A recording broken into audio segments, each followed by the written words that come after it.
Baik, pada video kali ini kita akan membahas bagaimana cara membuat pembelian secara menggunakan metode down payment ya. Jadi untuk metode lain seperti lansam atau cash dan juga secara termin telah dibahas di video lainnya. Sebelum ke tutorial ini ada baiknya teman-teman sudah paham bagaimana cara menginput barang dan jasa dan juga sudah mendefinisikan bagian akun ya, yang sudah dijelaskan juga di tutorial lainnya. Oke, untuk membuat pembelian langsung saja kita masuk ke menu pembelian, dan di sini ada cara manual ya untuk membeli beberapa barang, mulai dari pesanan pembelian yang mana dokumen ini menyatakan bahwa harga dan juga kuantitas yang ditawarkan oleh vendor itu sudah sesuai. Kemudian juga kemudian setelah vendor mengirimkan barang, kita buat dokumen penerimaan barang. Kemudian setelah si vendor mengirimkan tagihan kepada kita, maka kita membuat faktur yang kita berikan ke bagian keuangan untuk dilakukan pembayaran.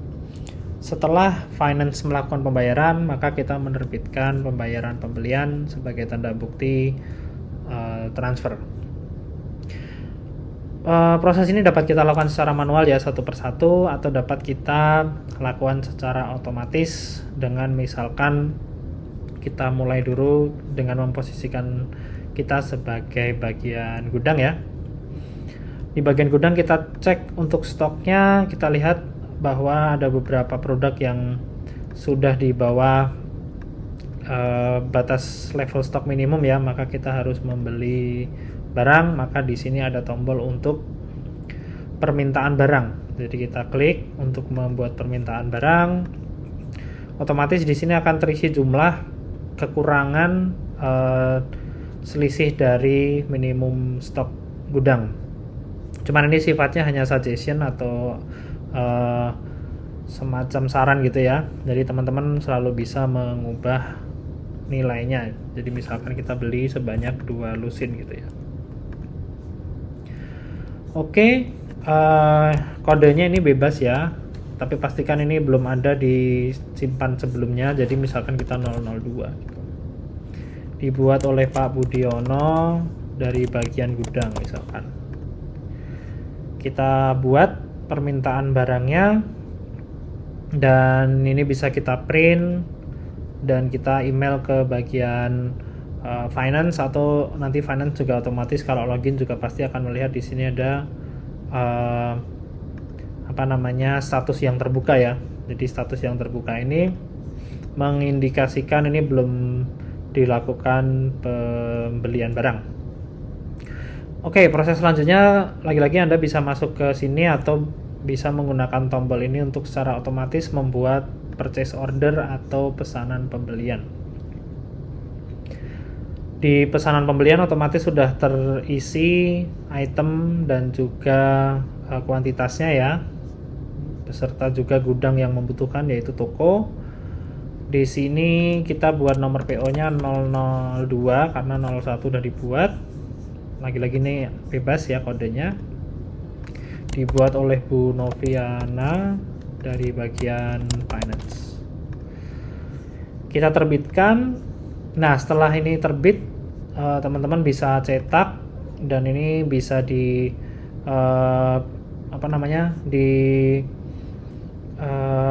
kirim ke klien atau ke vendor untuk menyatakan bahwa kita sudah sepakat ya secara harga dan juga kuantitinya.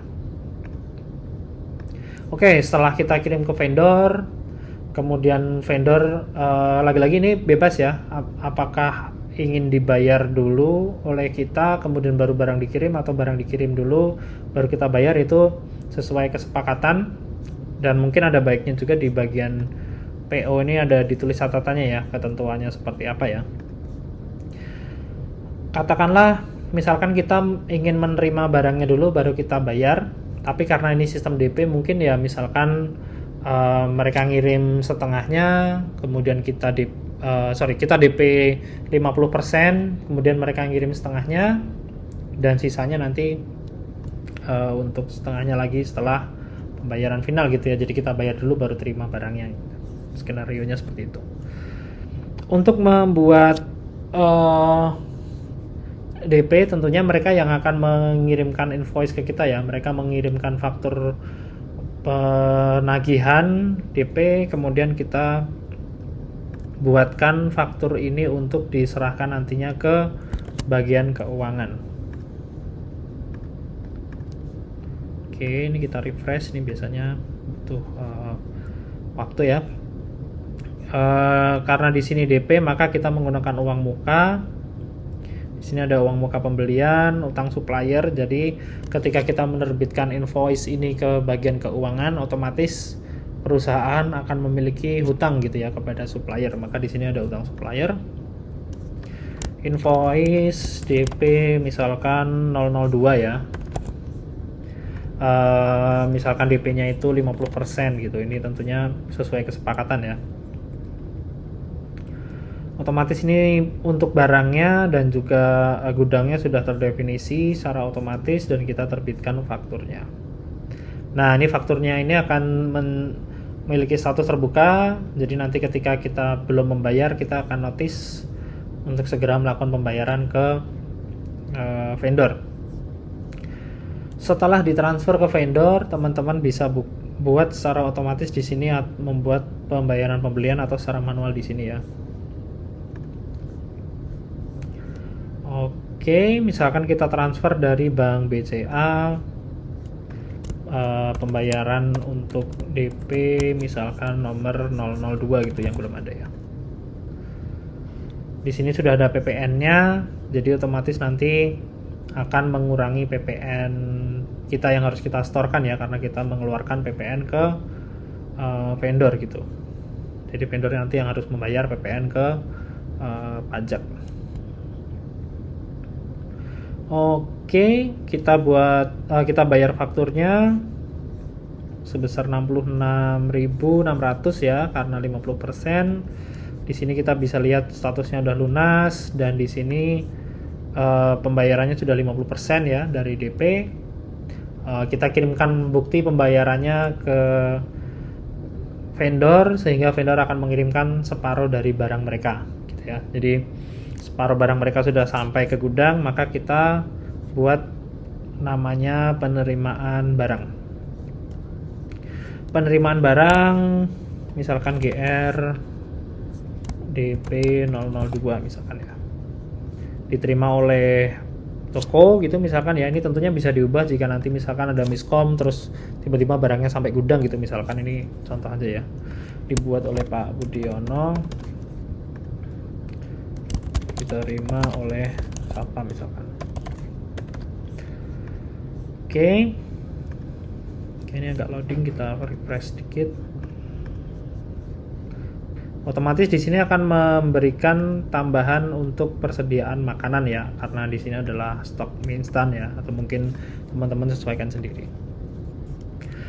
Langsung saja kita, ini tadi salah ya, karena beliau hanya mengirimkan, karena vendor hanya mengirimkan separuhnya, maka kita ubah menjadi satu lusin ya. Otomatis di bagian pesanan akan 50% diterima. Oke, kemudian kita menghendaki untuk pengiriman yang kedua, maka dari bagian vendor atau si vendor itu akan mengirimkan kita invoice atau tagihan untuk pembayaran finalnya. Oleh karena itu kita buat invoice lagi atau faktur ke bagian finance untuk pembayaran final.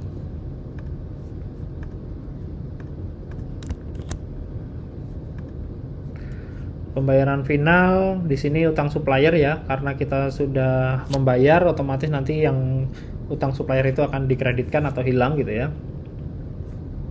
Dan jangan lupa juga untuk PPN-nya, karena kita sudah mengeluarkan PPN yang dibayarkan ke vendor.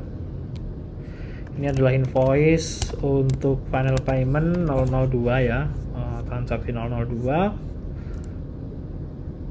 Dan di sini otomatis ada faktur terkait ya. Jadi teman-teman tinggal klik aja, nanti otomatis persentase pembayarannya itu akan mengikuti sisa dari pembayaran sebelumnya ya.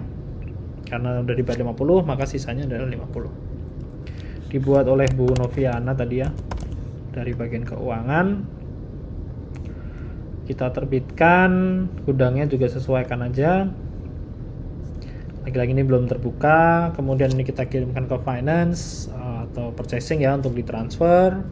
Setelah kita transfer, orang yang transfer itu atau staff yang transfer akan membuat yang namanya pembayaran pembelian lagi gitu ya. Dan di sini sifatnya adalah pembayaran final. Utang supplier, kita tutup utang suppliernya, ditransfer dari bank BCA misalkan, pembayarannya PP final payment atau FP 002 gitu ya, oleh Bu Noviana lagi. Dan kita bayar faktur, ini bisa kita cetak sebagai tanda bukti pembayaran, kemudian kirim ke klien ya beserta bukti bayarnya tentunya. Dan di pesanan pembelian pembayarannya sudah 100% ya, jadi kita nggak lupa untuk transfer si vendor. Tapi di sini masih 50% karena kita belum menerima barangnya gitu ya. Jadi setelah beberapa waktu berlalu, kemudian si vendor mengirim barangnya, kita terima dan kita buat penerimaan barangnya. Oke. Good receipt, final payment 002. Nah, karena di sini sudah dikirim satu lusin, maka otomatis ketika kita membuatnya secara otomatis sisanya hanya tinggal satu lusin ya, akan dihitung sisanya secara otomatis. Kita terima barangnya dan kita cek di pesanan pembelian semuanya sudah 100%. Jadi semuanya sudah clear. Jadi kita tidak akan pernah lupa mana yang belum dibayar, mana yang barang yang belum diterima dan lain sebagainya. Teman-teman selalu bisa cek juga di bagian stok per gudang ya, yang tadinya itu 43 ya tadi kalau nggak salah, sekarang jadi 67 karena kita membeli 2 lusin. Dan di bagian neraca teman-teman juga akan mendapatkan tambahan untuk persediaan makanan misalkan ya, dan pengurangan di bagian cash.